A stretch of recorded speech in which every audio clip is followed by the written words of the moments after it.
Hey, what's up mga Pilipino? Andito na naman ako sa panibagong laro. At itong larong to ay lalaroin natin ng mabilisan.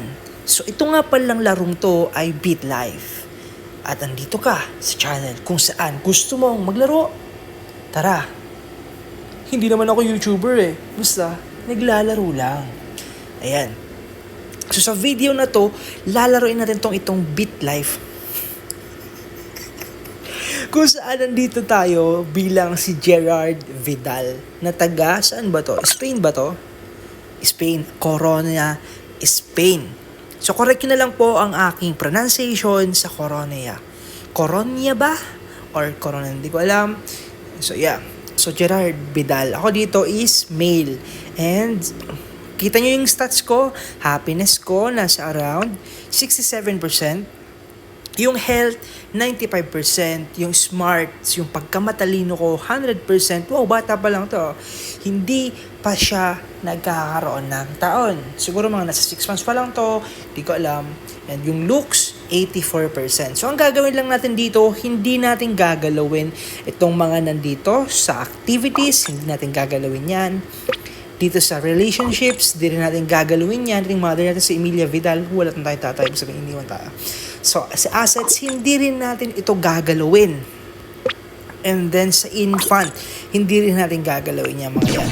So, ayun, nagka-ads. Naka-off naman yung data ko, pero nagka-ads pa rin. So, let's see. Sige. Ngayon, lalaran natin siya. Ang gagawin lang natin dito is i-click lang natin tong age non-stop. Okay? Tignan natin kung anong magiging result nito sa ating stats at the same time sa ating career, sa ating buhay. So,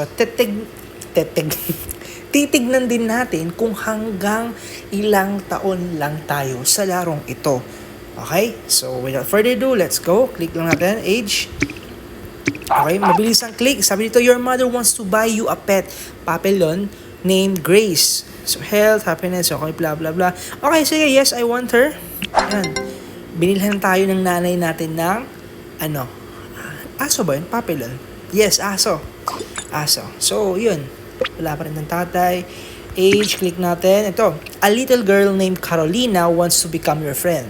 Okay, sige, become friends with her. Okay. Bigger circle, tama. Click ulit natin tong age. Yan, May 23rd. Or, you're hanging out with a group of friends when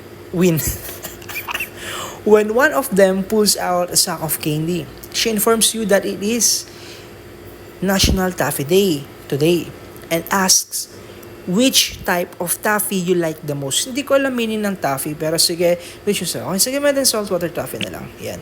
And then click ulit natin yung age. Yan, primary school. You're starting primary school sa Little Nunes. Nunes ba? Primary school. Yan. Public, 6 years old na tayo. Ayan. Alam na taon na ba tayo? Yes, 6 years old na tayo. So, click ulit natin age. A new friend, your classmate na Bill, wants to become your friend. Okay, sige, become friends with him. Okay. Next, nagkasan tayo ng sakit. So, next natin age. Your friend na Bill has invited you to come to a pizza party at his house this upcoming weekend. What will you do? So, ang gagawin natin? Sige, I'm in tayo. Okay. Click natin. Have a palindrome day. Okay, palindrome.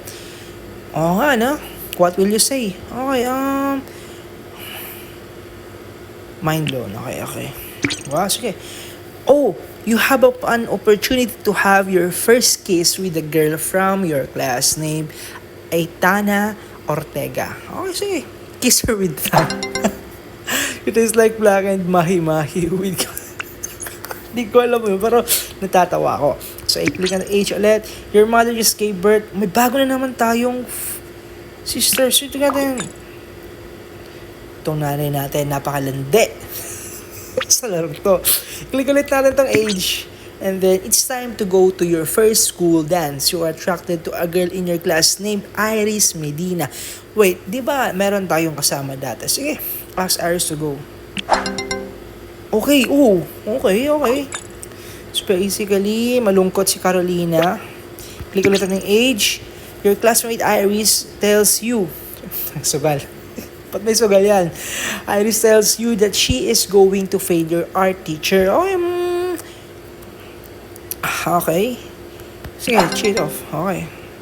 She passed the exam. Okay. Sige. Headmaster's office. You have been sent to the headmaster, Mr. Diaz's office for helping a classmate cheat on an exam. What will you do? Apologize for my action. Can't get enough from me, okay? Gave you. Your mother is arguing with you because she was apologize to her natin. Sige, apologize. Click na yung age. Your classmate, Naria, she asked you out. Okay. Start going out with her. Now, next ulit natin. Namatay si Papelon. Oh, okay. Next ulit natin yan. Higher education na tayo. Even though you're a virgin, your girlfriend really wants to take. Kaya pala. Okay. Let's do it. Sige, let's do it. Okay. You and her made me love. Okay. Pregnant. Nabuntis natin yung ating girlfriend. So, keep the baby natin. Next age. Ang bata pa natin sa edad na. 16 years old. Meron na tayong baby. No, pero sige. Yan pamayari. You graduated from high school. Okay. Apply to university. Sige. Communication. Sige, kahit anong nandyan. Okay. Okay. Your friend Caroline has unfriended you. What will you do? Let her go. Sige. Revelation. Ito, take the test. Sige, take the test natin. Itong alam ko. Okay, tama. Right an intersection. Now you pass your driving. Your mother wants to buy you a 7-year-old. Okay. Accept it. Crepole. Vaccination. Vaccinate her. Next ulit. While walking downtown, you see a man harassing a woman and notice that he is becoming increasingly aggressive. How will you react? So, ang gagawin na natin dito is, mediate the, okay, next natin. Hook up. A young woman named Africa looks just at you while eating a whole. Okay, hook with her. Okay. Don't use a condom. Let's see. Okay. Oh! Nabuntis din natin. She over you and decided not to keep the baby. Okay. So, ayan. May mga exes na tayo dito. Click ulit natin. You graduated from the university with an undergraduate degree in communication. Okay. Let him go. Click natin age, OnlyFans. Stay away from it. Yan, okay. With your baby. Huh? Keep the baby. May baby ulit kami nun. Okay. Magkaroon siya miscarriage. Repair it natin. Nag-negative. Sige, okay. Pneumonia. Okay. Keep the baby. Depression. 27 years old pa lang tayo. Ang dami nating pasanin. Click lang tayo ng click dito. 28 years old na tayo. Wild animal. Chilling and let's do it. Stay. Keep the baby. Buntis na naman. Baby boy. Circumcise him. Sige, 33 years old. Refuse to buy a house. Okay, cheater. Your girlfriend really just admitted to cheating on you and did so because she doesn't like that you squeeze the toothpaste from the wrong end. What the heck? Argue with her. Don't do it again. Don't keep the baby. So, ang gagawin natin dito sa women's right, depression. Sige. Hindi ko alam kung pinipinit ko dito. Okay. Again. So, break up na tayo. Sige, mag-break up tayo yan sa kanya. Listen natin, Mitsubishi Mirage. Next natin, financial stability. While watching all, let him find herself. Stay away from it. And the next, diarrhea. Become friends with him. Okay, partners in crime. Cured. 43 years old na tayo. Do it. And then, cover. Okay, sorry. Cover for my friends. Sige, hindi ko binabasa kasi concert yung all. I don't feel like it. Okay, anxiety. Pick her major for her. Yan, okay. Pretend you didn't hear. Sige, support natin unconditionally. So, 46 years old, let him go. Okay, hintay natin. 47, cured ulit. Difficulties to pray. Yes, leg twitching while doesn't bother me. Next, 49, I have to go to the doctor. Treat me. Okay. Okay, journalism. Okay. Next is age natin, referrals. Okay, take the job. IT support. 50 years old na tayo. Dementia. Nagka-dementia. Don't laugh. Okay, IT support. May kakapera na tayo, guys. While in your work, you encounter an garter snake until you retreat slowly. Hindi ko alam kung anong garter snake, sa totoo lang. Okay, shake my hair in disbelief. 55 years old na tayo. Destroy the pamphlet. Next, mga Negroni. While aning temper, so hindi ko alam. Hindi ko binabasa talaga, honestly. Workplace and audience, you're working hard when your coworker Adrian keeps trying to talk to you, rambling on about suing. What will you do? Report mo naman sa mga. Basta report natin yan. Okay, asip on that. Next is troubleshoot the issue is in a way. And then based on the covers and how to start. Pay no attention. 61 years old na tayo. Your mother passed away at 82 years old. Plan her funeral. Okay, sige. Bury her.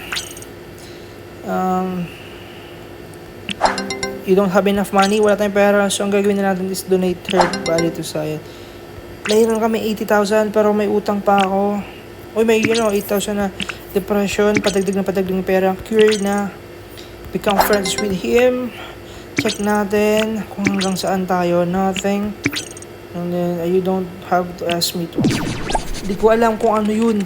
Pero related sa drugs. Sorry kung nagkaroon ako ng positive related doon. Pero in reality, wala talaga. Hindi ko talaga trip yung mga ganun. Yun. Mag-bet tayo. Place bet natin. Start race natin. Ayan, hindi ko alam. Nasa camper tantrum tayo. Let's see, talo tayo. Matik. Second place lang tayo. Third, fourth. You lost. Okay, next natin. Aderial. Right up the dog. Retirement. Keep working natin. Sige, keep working. That namatay na yung friend natin. So, punta tayo sa termination. Beg mo to stay. You have been let go from your position as senior IT support for Comer. This is because you told everyone your volunteers today plans were to go home and make love to yourself. Wish mo surprise. Beg mo to stay. No luck. So, wala na tayong trabaho. And namatay tayo sa edad na 74 years of age. So, dito, wala tayong ginawa. Nag-check, pindot-pindot lang tayo dito. So, ayan. Ito, summary ng buhay natin. Gerard Vidal passed away at the age of 74. His funeral was attended by his three loving children, Yasmin, Victoria, and Juan. His half-sister, Yasmin, went to make friendship bracelets instead. A handsome and astute young fellow, he studied communications at university. Gerard got a job as a technical support specialist and put in 22 years with Commonwealth International. Friends recount the time he fell on his face after overindulging on barreled aged Negroni. So, yung karma natin dito is a good, parang happiness natin wala. So, ayun guys, yun lang naman ang ating video for today. Naglaro lang tayo, trinay lang natin, no? Kung ano nga ba ang mangyayari kapag ginawa natin na mag-click lang tayo na mag-click, wala tayong gagawin sa kahit na activities, sa relationships natin sa family, ganun, dito sa BitLife. So, sa next video natin, aayusin naman natin ang ating buhay dito sa BitLife. So, comment down below kung nagustuhan nyo itong video na to at pasensya na ulit sa aking mga pronunciation sa mga words sapagkat hindi naman ako masyadong familiar sa mga words na yon at din sa nakalakihan kong place. So ayun, maraming salamat sa panonood. Hanggang sa muli mga kaibigan. Bye-bye!